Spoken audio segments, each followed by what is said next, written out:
Hello everyone. आशा करता हूँ आप लोग अच्छे होंगे, आपकी तैयारी अच्छी चल रही होगी। इंडियाज़ अफेयर्स बाय दिवस द्विवेदी चैनल में आप सभी का स्वागत है।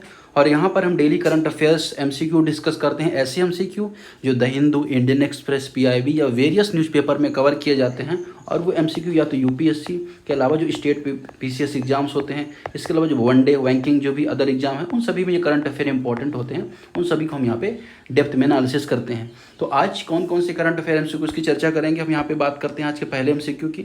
पहला जो प्रश्न है आज यहाँ पे बात करें किसके बारे में, आपको पता होना चाहिए। गवर्नर का जो रोल है काफ़ी टाइम से मुद्दे में रहा है। मुद्दे में इसलिए रहा है क्योंकि तमिलनाडु विधानसभा में गवर्नर ने बिल को बहुत देर तक होल्ड किया, उसके बाद ये मामला हाई कोर्ट में गया, उसके बाद सुप्रीम कोर्ट में गया, तो इस साल पूरी चर्चा में रहा। इसलिए यूपीएससी ने इसमें क्वेश्चन भी पूछे थे, तो किसी भी एग्जाम में और में भी क्वेश्चन पूछने की यहाँ पे संभावना है। तो गवर्नर से रिलेटेड जो भी चीज़ें हैं वो आपको मैं यहाँ पे बताने का प्रयास करूँगा। पहला प्रश्न यहाँ पे बात ये कर रहा है कि according to the Constitution of India, judicial interpretation which of the following are true about role of governor। तो कौन सी न्यायिक व्याख्या के अनुसार जो राज्यपाल की भूमिका है उसको सही बता रहा है। तो जो आपको पता है कि जुडिशरी भी अलग अलग टाइम पे क्या करती है, जो कॉन्स्टिट्यूशन में अलग अलग पद हैं उनके रोल को डिफाइन कर देती है। तो उसके आधार पर उसने राज्यपाल के संबंध में क्या बताया है। पहला आर्टिकल बात कर रहा है, पहला जो ऑप्शन है, governor has independence power to take decision on all ceremonial symbolic matters. तो जो भी औपचारिक प्रतीकात्मक मामले होते हैं उसमें निर्णय लेने की शक्ति राज्यपाल को प्राप्त स्वतंत्र शक्ति है। अब यहाँ पे जो स्वतंत्र वर्ड है ना, वो यहाँ पे क्या है, थोड़ा सा डाउट क्रिएट करता है, क्योंकि कहीं ना कहीं एड एंड एडवाइजरी में काम करता है। ये बेसिक सी बात है, आप सभी को पता है कि राष्ट्रपति मंत्रिपरिषद की सलाह पर, प्रधानमंत्री की सलाह पर काम करता है, वहीं गवर्नर मुख्यमंत्री और मुख्यमंत्री की जो परिषद होती है उसकी सलाह पर काम करता है। पहला ही ऑप्शन यहाँ पे इलिमिनेट हो जाएगा, और पहला इलिमिनेट होने की वजह से पहला सी और डी ऑप्शन यहाँ पे समाप्त हो जाएंगे, और जो सही आंसर क्या हो जाएगा, सही आंसर हो जाएगा बी। फिर भी दोनों ऑप्शन पढ़ते हैं। यहाँ पे दूसरा बात कर रहा है, the governor must act at the on the aid advice on the civil court council minister in most situation. तो सही बात है कि ज़्यादातर सिचुएशन में क्या करते हैं, मंत्रिपरिषद की सलाह पर काम करता है, ये यहाँ पे बात कर रहा है। ये चीज़ आपको यहाँ पे देखनी है, तो ये बात एकदम सही है। तीसरा, the supreme court has upheld the governor can not exercise the discretion in policy decision unless specified. अब यहाँ पे इसका स्टेटमेंट जो यहाँ पे बात कर रहा है, तो ये भी बात यहाँ पे सही, सर्वोच्च न्यायालय ने कहा था सुप्रीम कोर्ट ने कि राज्यपाल की जो पॉलिसी है उसके संबंध में निर्णय का प्रयोग, विवेक प्रयोग नहीं कर सकते हैं, है ना, कि मतलब कि अपने डिस्कशन से ज़्यादातर निर्णय उसको काउंसिल ऑफ मिनिस्टर से ही लेना पड़ता है। उसके बारे में यहाँ पे बात थी। अब यहाँ पे अगर हम बात करें जो गवर्नर का पद है, उसमें अगर आप देखेंगे आर्टिकल 153 से लेके 162 तक यहाँ पे गवर्नर के पद के बारे में बताया गया है कि गवर्नर की शक्तियाँ सभी का उल्लेख यहाँ पे। अनुच्छेद 153 बात करते हैं गवर्नर के पद की, कि गवर्नर का एक पद होगा, हर एक राज्य में गवर्नर का पद होगा, ये यहाँ पे बात करते हैं। और इसकी नियुक्ति कितने वर्ष के लिए होती है, 5 वर्ष के लिए होती है, ये भी आपको पता है। उसके बाद आप देखेंगे यहाँ पे पुनर्नियुक्ति भी की जा सकती है। और इसकी जो न्यूनतम आयु है, मिनिमम आयु कितनी वर्ष से होनी चाहिए, 35 वर्ष की होनी चाहिए। दूसरा यहाँ पे क्या होना चाहिए, लाभ के पद पर या नहीं होना चाहिए, लाभ के पद पर नहीं होना चाहिए, अर्थात किसी भी सरकारी नौकरी, किसी भी सरकारी संस्थान से जुड़ा नहीं होना चाहिए, ठीक है। इसके अलावा प्राइवेट संस्थान से भी कहीं से भी बेसिकली वो लाभ प्राप्त ना कर पा रहा हो। इसके अलावा जो शक्तियाँ बात करें गवर्नर की, कौन कौन शक्तियाँ होती हैं, तो हर एक देखिए, चाहे आप राष्ट्रपति के संबंध में देखिए, प्रेसिडेंट के संबंध में देखो, चाहे आप राज्यपाल के संबंध में देखो, तो अलग अलग पावर हैं। एग्जीक्यूटिव पावर होती है जिसे कार्यपालिकी शक्ति बोला जाता है। उसके अलावा लेजिस्लेचर पावर होती है, विधायी शक्ति बोला जाता है। उसके अलावा न्यायिक या जुडिशियल पावर होती है, न्यायिक शक्ति उससे बोला जाता है। उसके अलावा विवेकाधीन शक्ति और डिस्क्रिशनरी पावर भी होती है ना। तो इस तरह की 4 प्रकार की शक्तियाँ दोनों के संबंध में आपको देखने को मिलेगी। अब कार्यपालिका में आपको पता है कोई भी अपॉइंटमेंट रिलेटेड जो काम होता है वो करता है, जैसे मुख्यमंत्री की नियुक्ति करना, अलग अलग जो ऑफिसर्स हैं उनकी नियुक्ति करना राज्य में। विधायी के संबंध में आपको पता है, ये जो मुद्दा यहाँ पे था, देखिए कोई भी बिल अगर राज्यसभा में पेश किया राज्य विधान परिषद में अगर कोई भी विधानसभा में पेश किया जाता है, उसके बाद वो बिल वहाँ पे साइन होने के बाद राज्यपाल के पास जाता है। अब राज्यपाल के पास अलग अलग शक्तियाँ होती हैं। अनुच्छेद 200 के तहत वो बिल को अपने पास रख सकता है, उसमें सहमति दे सकता है, राष्ट्रपति के लिए रिजर्व कर सकता है ना। तो अलग अलग शक्तियाँ उसके पास हैं। इस संबंध में विवाद यहाँ पे था, इसलिए ये आर्टिकल आपको यहाँ पे इंपॉर्टेंट है। दूसरा, यहाँ पे अध्यादेश जारी करने की शक्ति भी गवर्नर के पास होती है। किस आर्टिकल के तहत, 213 के तहत, 213 के तहत अध्यादेश जारी करने की शक्ति होती है उसके राज्यपाल के पास। ठीक है,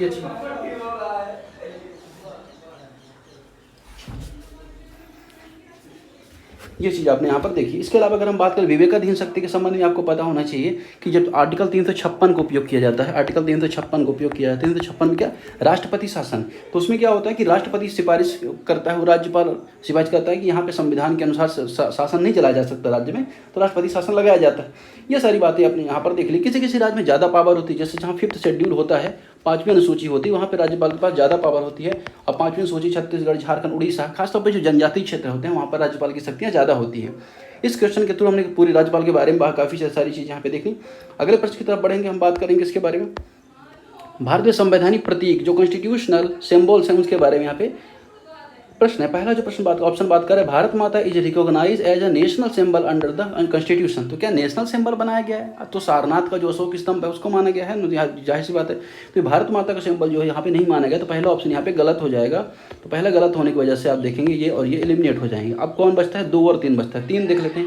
any symbol not defined in the constitution require legislative banking for use in official protocol. जो भी प्रतीक संविधान में परिभाषित नहीं है उनके आधिकारिक प्रोटोकॉल में उपयोग के लिए विधायी समर्थन आवश्यक होता है। अब ये स्टेटमेंट यहाँ पे सही है, ठीक है। तो इस वजह से अगर आप देखें 2 और 3, हो सकता है आपको ना पता हो कि ये सही है गलत है, लेकिन आपको यहाँ पे वाइल्ड गेस करना होगा और आपको 2-3 के साथ जाना होगा, क्योंकि काफ़ी जनरल स्टेटमेंट है और जनरल स्टेटमेंट मोस्टली क्या होता है, रॉन्ग नहीं होते। तो इस वजह से आपको यहाँ पे इस ऑप्शन यहाँ पे कर सकते हैं। अब देखिए, जब संविधान सभा बनी थी, ये संविधान बना, उसके बाद अलग अलग डेट में अलग अलग चीज़ अपनाई है। 24 जुलाई के आसपास, जैसे अगर आप देखेंगे 24 नवंबर 1949 को संविधान के जो बहुत सारे प्रावधान यहाँ लागू किए गए थे। फिर 26 जनवरी 1950 को सारे प्रावधान यहाँ पे लागू किए गए। तो इस तरह से चीज़ें आप यहाँ पे देख सकते हैं। अगले प्रश्न की तरफ बढ़ते हैं, बात करते हैं। अगला प्रश्न में बात करें, 41 वर्ष के अंतराल के बाद एक भारतीय अंतरिक्ष यात्री अंतर्राष्ट्रीय स्पेस स्टेशन में गए हैं। अब इंटरनेशनल स्पेस स्टेशन के बारे में आपको पता है कि जो वेरियस एजेंसी, स्पेस एजेंसी, रॉसकोमॉस हो, नासा हो, CSA हो, कनाडा स्पेस एजेंसी हो, यूरोपियन स्पेस एजेंसी हो, उन सभी ने मिलकर एक ISA बना रखा है, इंटरनेशनल स्पेस स्टेशन, जो स्पेस की रिसर्च करता है। अब उसमें बहुत सारे लोग आते जाते रहते हैं, बहुत सारे यात्री आते जाते रहते हैं, लेकिन यहाँ पे बात इंपॉर्टेंट इसलिए है क्योंकि पहली बार कोई भारतीय नागरिक गया है। शुभांशु शुक्ला भारतीय नागरिक यहाँ पे गया है, भारतीय नागरिक है। मैंने पहला ऑप्शन क्यों काटा यहाँ पे चेक करके, क्योंकि जब भी हम कभी आंसर वो कर रहे होते हैं, लगा रहे होते हैं, तो तुरंत हमारी नज़र राकेश शर्मा ऐसे ही ऑप्शन सेट करता है कोई एग्जाम जिसमें तुरंत आप कंफ्यूज हो, राकेश शर्मा को टिक कर दें तो नीचे ऑप्शन तक आप आ ही ना पाएँ। लेकिन यहाँ पे इसका सही आंसर क्या होगा? शुभांशु शुक्ला होगा। राकेश शर्मा पहले यात्री थे, लेकिन ये कब गए थे? 1984 में गए थे। और ये किसके विमान से गए थे? ये रूस की मदद से गए थे। रूस में एक विमान गया था, रूस का सोयूज F-11, इस विमान से यहाँ पर गए थे कौन? राकेश शर्मा। बाद में जो सुनीता विलियम्स है ये भी गई हैं, लेकिन ये भारत की नागरिक NRI थी, भारतीय मूल की थी, लेकिन वो उनका जो नागरिकता थी, सिटीजनशिप थी, कहाँ की थी? US की थी। फिर बात करेंगे आप यहाँ पे। अब ये अगर हम बात करें, अब इन्होंने, इनका संबंध में करंट अफेयर था कि सबसे लंबे समय तक स्पेस में रहने वाली महिला है ना, स्पेस में रहने वाली महिला है, ठीक है। इनकी फोटो आप यहाँ देख सकते हैं, सुधांशु शुक्ला की। अब शुभांशु शुक्ला को अभी यहाँ पे भेजा जा रहा है। ये वर्तमान में किसी प्रमाणित भारतीय जो अंतरिक्ष यात्री की सूची में नहीं है, ये काल्पनिक प्रतीत होता है। मतलब सीधी सी बात है यहाँ पे कि जो भारत के नागरिक हैं, ठीक है, भारत की तरफ से इनको भेजा जा रहा है। और इससे पहले राकेश शर्मा गए थे, ये आपको यहाँ पे पता होना चाहिए। कल्पना चावला के बारे में आपको पता होना चाहिए कि 2003 में कोलंबिया नामक जो अंतरिक्ष यान उससे जब वापस आ रही थी तो रास्ते में इनकी मौत हो गई थी। तो ये सारी चीज़ आपको लगभग पता होंगी। अगले प्रश्न की तरफ बात करें, वन अधिकार अधिनियम फॉरेस्ट राइट एक्ट के बारे में बात करते हैं। देखिए, फॉरेस्ट राइट 2006 में, देखिए जब भारत आज़ाद हुआ ना, तो उस संबंध में जो वन अधिकार थे उसमें इतनी ज़्यादा पाबंदी लगाई गई थी कि जो जनजातियों के संबंध में कानून बहुत ज़्यादा सख्त कर दिए गए थे। लेकिन उनको कहीं ना कहीं ढील देने की आवश्यकता थी, क्योंकि जनजातियों का निवास जंगल में होता है और उनके संबंध में जो कम्युनिटी जो फॉरेस्ट है कम्युनिटी रिजर्व है ना, कंजर्वेशन रिजर्व है, इन सब की यहाँ पे बात हुई। इस संबंध में यहाँ पे 2006 में कुछ अमेंडमेंट हुए। अब यहाँ पे बात कर रहा है इसी अमेंडमेंट में जो कम्युनिटी फॉरेस्ट राइट को इंक्लूड किया गया। अब यहाँ पे बात कर रहा है कम्युनिटी फॉरेस्ट राइट के तहत फॉरेस्ट राइट एक्ट 2006 में जो स्टेटमेंट है उनको यहाँ पे आपको थोड़ा सा बताना है। क्या स्टेटमेंट दिए गए हैं? पहला बात कर रहा है जो CFR होता है, कम्युनिटी फॉरेस्ट राइट, मतलब एक समुदाय को वन में कौन कौन से अधिकार हैं, है ना। एम्पावर करता है ग्राम सभा को टू मैनेज फॉरेस्ट रिसोर्सेज। तो ये बात एकदम सही है, जो ग्राम सभा होती है उसको यहाँ पर इस अधिनियम के तहत अधिकार दिया गया है, क्योंकि जो जनजातियाँ होती हैं गाँव जिनके अंदर होते हैं वनों में, वो भी कहीं ना कहीं फॉरेस्ट को लेकर बहुत ज़्यादा सिक्योर रहती हैं। इस वजह से राइट यहाँ पे ग्राम सभा को दिए गए हैं। पहला स्टेटमेंट यहाँ पे सही हो जाएगा। दूसरा, the forest department has over riding power the reject the CFR claims. तो क्या ओवर राइड कर सकती है ग्राम सभा को? फिर तो कोई मतलब नहीं बनता इनका, है ना, शक्ति देने का CFR को। तो ऑब्वियस है कि दूसरा स्टेटमेंट यहाँ पे गलत हो जाएगा और पहला स्टेटमेंट यहाँ पे सही हो जाएगा। A should be the right answer. CFR allow gram sabha to protect, regenerate and manage forest, ठीक है। And the forest department does not have unilateral power to reject CFR claims. Decision are made through multi tiered committees and including the gram sabha. तो multi tired में क्या होता है, कोई decision लिए जाते हैं, है ना, अलग अलग श्रेणी पर। कोई भी यहाँ पे देखेंगे आप कि जो वन विभाग इसे मना नहीं कर सकता। अगला प्रश्न बात कर रहा है, recently Bharat Biotech sign an agreement to supply a malaria vaccine to Gavi, है ना, by the vaccine was originally developed by which company. ठीक है। तो हाल ही में भारत बायोटेक ने 2026 तक गावी की मलेरिया का टीका आपूर्ति करने के समझौते किया। यह टीका किस कंपनी द्वारा विकसित किया गया? तो इसका सही आंसर क्या होगा? ग्लैक्सो जो भी लिखा है ग्लैक्सोस्मिथक्लाइन, ठीक है, जो भी है इसका बी आंसर इसका यहाँ पे सही होगा। अगला प्रश्न यहाँ पे बात कर रहे हैं कि इंडिया गवर्नमेंट रिसेंटली अप्रूव, यहाँ पे ये प्रश्न यहाँ पे नहीं देखना है क्योंकि ये स्टेट का है।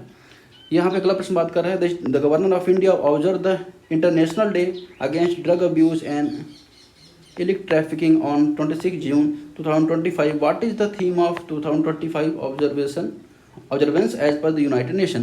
भारत सरकार द्वारा 26 जून 2025 को अंतर्राष्ट्रीय मादक पदार्थ सेवन तस्करी विरोधी दिवस मनाएगी। संयुक्त राष्ट्र द्वारा घोषित 2025 की थीम क्या है? इसकी थीम क्या है? सीधी सी बात है, आप करेक्ट ऑप्शन देखो यहाँ पर, पीपल फर्स्ट, लोग प्रथम है, stop stigma discrimination, strengthen prevention, व्यक्ति पहले है, और कलंक भेदभाव को यहाँ पे रोकना। इस संबंध में 2025 की यहाँ पे थीम है। तो यहाँ पे डे भी आपको याद रखें, यूएन ने घोषित किया है हर वर्ष 26 जून को अंतर्राष्ट्रीय जो मादक पदार्थ हैं इन संबंध में, ये आपको यहाँ पे याद रखना है। देखिए फॉरेस्ट राइट जो एक्ट था ना, इसमें थोड़ा सा मुझे बताना रह गया था।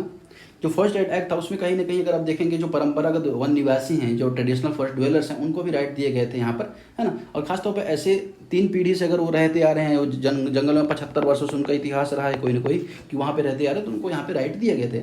और उसमें 2 तरह के राइट यहाँ पे दिए गए थे। फॉरेस्ट जो एक्ट है, FRA एक्ट है, उसमें 2 तरह के राइट दिए गए थे। एक तो इंडिविजुअल राइट दिए गए थे, और दूसरा यहाँ पे कम्युनिटी राइट दिए गए थे। अब 2 तरह के राइट दिए गए। तो इंडिविजुअल में अगर कोई व्यक्ति है उसको 4 हेक्टेयर तक की जो लैंड है उसको यहाँ पे उसको राइट है, और जो कम्युनिटी है उसको यहाँ पे वनों का संरक्षण करना, मैनेज करना, उसको यूज करने के संबंध में यहाँ पे राइट है, ठीक है।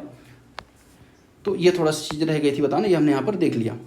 अगला प्रश्न यहाँ पे बात कर रहा है निम्नलिखित में कौन से संवैधानिक प्रावधान जनजाति शासन प्रशासन संबंधित हैं? तो जो प्रोविजन किससे संबंधित? ट्राइबल गवर्नेंस से, एडमिनिस्ट्रेशन से। कौन कौन से आर्टिकल है? तो तीनों ही आर्टिकल यहाँ पे सही, 244 भी है ना, आर्टिकल 342 भी है ना, और आर्टिकल 5th शेड्यूल भी है। 344 जो शेड्यूल के एडमिनिस्ट्रेशन संबंधित है, कहाँ पे? SC/ST एरियाज़ में एडमिनिस्ट्रेशन 244 है। 342 यहाँ पर रिकॉग्निशन की बात करता है कि कौन सी ट्राइब को अनुसूचित जनजाति बोला जाएगा, शेड्यूल ट्राइब बोला जाएगा। और 5वीं अनुसूची में ऐसे स्पेशल एरियाज़ हैं, स्पेशल स्टेट यहाँ पे शामिल किए, असम, मेघालय, त्रिपुरा, मिजोरम, जिनको कहीं ना कहीं अगर आप देखेंगे कि राइट दिए जाते हैं, किसमें? स्पेशल प्रोविजन यहाँ पे दिए गए हैं। अगला क्वेश्चन यहाँ पे भी, the reference of India malaria vaccine initiative consider the following statement. तो मलेरिया के संबंध में यहाँ पे जो स्टेटमेंट है उसके संबंध में यहाँ पे विचार करना है, ठीक है। क्या बात कर रहे हैं यहाँ पे? RTS is the first WHO approve malaria vaccine targeting Plasmodium falciparum. तो जो प्लाज्मोडियम फैल्सिपेरम है, ये कहीं ना कहीं जो वाहक है मलेरिया के संबंध में, इसको टारगेट करता है ये वैक्सीन। तो ये स्टेटमेंट यहाँ पे सही है। दूसरा, गावी अलायंस जो इसमें मदद किया है, उसे 2000 में स्टैब्लिश किया गया था, जिसका हेडक्वार्टर जिनेवा में है, और एक्सप्लेन करता है वैक्सीन एक्सेस को के संबंध में यहाँ पे ज़्यादा प्रोविज़न करता है। तो गावी के बारे में कोविड टाइम पे भी न्यूज़ में था, तो ये बात सही यहाँ पे, ये स्टेटमेंट भी इसका यहाँ पे सही है। इसका जो हेडक्वार्टर कहाँ पे? जेनेवा में है। तीसरा स्टेटमेंट, आर्टिकल 47 कॉन्स्टिट्यूशन में fundamental right to the citizen to access vaccine, ये गलत है। एक तो ये बात है कि जो आर्टिकल फंडामेंटल राइट है 12 से 35 के बीच आर्टिकल में है, और पार्ट 3 में है ना। और ये जो 47 आर्टिकल वो पार्ट 4 का आर्टिकल है, ठीक है। और पार्ट 4 क्या है? DPSP है। ये स्टेटमेंट यहाँ पे गलत हो जाएगा, और आसानी से आप इसे कैंसिल कर सकते हैं या इसे एलिमिनेट कर सकते हैं। अगला प्रश्न यहाँ पे बात करेंगे, with reference of India's anti drug initiative consider the following statement. तो इसके संबंध में फॉलोइंग स्टेटमेंट में जो दिए गए हैं, ड्रग भारत की जो नशा मुक्ति लड़ाई, उसके संबंध में यहाँ पे विचार करना है। Nasha Mukti Abhiyan was launch 2020 to reduce substance abuse through awareness youth engagement. तो नशा मुक्ति अभियान इसको यहाँ पे लॉन्च किया गया था। तो ये बात यहाँ पे सही है, 2020 में इसको लॉन्च किया गया था रिड्यूस करने के लिए। दूसरा, national action plan for drug demand reproduction is implemented solely by the ministry of health and family welfare. देखिए तो अलग अलग मंत्रालय सब मिलकर काम करते हैं। कोई भी बड़ा इनिशिएटिव होता है तो सोलली बोले, ओनली बोले, ऑल बोले, ये सारी चीज़ें कहीं ना कहीं एलिमिनेट कर सकती हैं। हर चीज़ आप याद नहीं रख सकते हैं, लेकिन एलिमिनेशन मेथड के थ्रू आप इसे हैंडल कर सकते हैं। तो इसे आप यहाँ पे एलिमिनेट कर देंगे, 2 एलिमिनेट करो, आपका आंसर आ जाएगा बी। आर्टिकल 47 फिर यहाँ पे बात कर रहा है, direct to state to prohibit in toxic substance harmful health. तो ये बात यहाँ पे सही, मादक पदार्थों पर प्रतिबंध लगाता है। आर्टिकल 47 जो DPSP में मेंशन है, ये बात यहाँ पे सही है। अगला प्रश्न यहाँ पे बात कर रहा है, with reference of recent discussion on enabling voting right for internal migrants in India consider the following statement. तो आंतरिक जो प्रवासी हैं, क्योंकि देखिए एक राज्य से दूसरे राज्य लोग बहुत ज़्यादा प्रवास करते हैं, माइग्रेट करते हैं, खासतौर पे एम्प्लॉयमेंट के लिए, एजुकेशन के लिए, तो उसके संबंध में यहाँ पे बात हो रही है। यहाँ पे कि द इलेक्शन में जो कमीशन है tested remote voting machine 2023 addressing migrant vote issue. तो ये बात यहाँ पे सही है, इलेक्शन कमीशन प्रयास कर रहा है कुछ ना कुछ ऐसा यहाँ पे ऐसा व्यवस्था बनाई जाए जिससे लोग वोट डाल सकें, जो ओवरऑल जो वोटिंग परसेंटेज उसको बढ़ाया जा सके। तो ये स्टेटमेंट यहाँ पे सही है और दिल्ली में भी इसका टेस्ट किया गया था। दूसरा, postal ballot are currently available to migrant worker in the informal sector. अब देखिए तो एकदम बात गलत है, इस पोस्टल बैलेट हो कुछ भी हो यहाँ पर अवेलेबल तो तभी होगा जब इलेक्शन कमीशन कंप्लीटली उसे इंप्लीमेंट करेगा, गवर्नमेंट कंप्लीटली इंप्लीमेंट करेगी। तो यहाँ पे बात कर अवेलेबल करंटली अवेलेबल, तो ये स्टेटमेंट है, ये यहाँ पे एलिमिनेट हो जाएगा। Bihar recorded lower voter turnout on the national level 2024 Lok Sabha election largely due to migrants. तो ये बात यहाँ पे सही है, 1 और 3 इसका स्टेटमेंट यहाँ पे सही हो जाएगा। With the reference to the emerging axis of affair in West Asia consider the following statement. तो पश्चिम एशिया में जो उभरता अशांति गठजोड़ है, आपको पता है कि ईरान इजराइल कॉन्फ्लिक्ट चल रहा है, इस वजह से यहाँ पे गठजोड़ हो गया है। तो यहाँ पे इस चीज़ को लेके यहाँ पे क्वेश्चन है, पहला the term refer to strategic grouping to Iran Russia China with flexible informal coordination. यह शब्द ईरान रूस चीन के बीच लचीले और अनौपचारिक रणनीतिक सहयोग के संदर्भ में करता है, यह बात एकदम सही है। दूसरा, this block is build on formal military treaties binding collective defence. मैंने आपको बताया एक्सट्रीम स्टेटमेंट है, ऐसा कोई भी treaty defence agreement West Asia में नहीं दिखाई देता। अदरवाइज ईरान के साथ सारे देश युद्ध पे कूद पड़ते इजराइल के खिलाफ, तो ऐसा तो नहीं देखने को मिल रहा है, ऑब्वियस है। दूसरा एलिमिनेट करो आप, दूसरा एलिमिनेट करोगे तो ऑब्वियस है आपका आंसर यहाँ पे बी मिल जाएगा। तीसरा, इन देशों में एक उद्देश्य पश्चिमी प्रभावित वित्तीय ढांचे से बाहर वैकल्पिक प्रणाली बनाना। ये बात यहाँ पे सही है कि जो वेस्ट इन्फ्लुएंस जो सिस्टम है ग्लोबल में उसको यहाँ पे उसका अल्टरनेट यहाँ पे बनाना, ये बात यहाँ पे सही है। India is seen as a potential neutral player in promoting energy security dialogue in the region. ये बात एकदम सही है, ऑलवेज इंडिया क्या करता है, न्यूट्रल गेम खेलता है यहाँ पे वेस्ट को लेके और